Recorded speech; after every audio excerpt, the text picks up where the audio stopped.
Who brought chaos to America's 9th largest city by setting off emergency sirens in the middle of the night? A search is underway for a hacker who caused panic. A hacker is now blamed for turning on all 156 emergency sirens. 156 emergency sirens.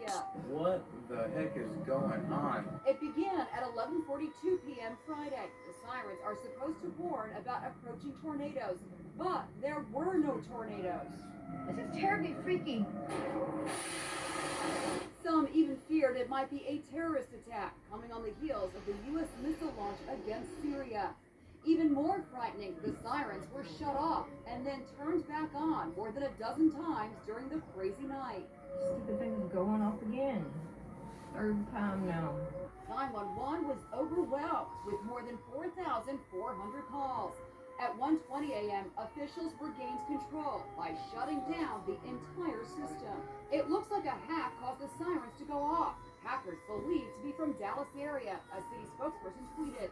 So who was behind it? We spoke to former FBI Special Agent Jonathan Gilliam. It could go anywhere from the mundane of just hackers messing around to actual bad guys testing out the response capabilities and how quickly they are able to.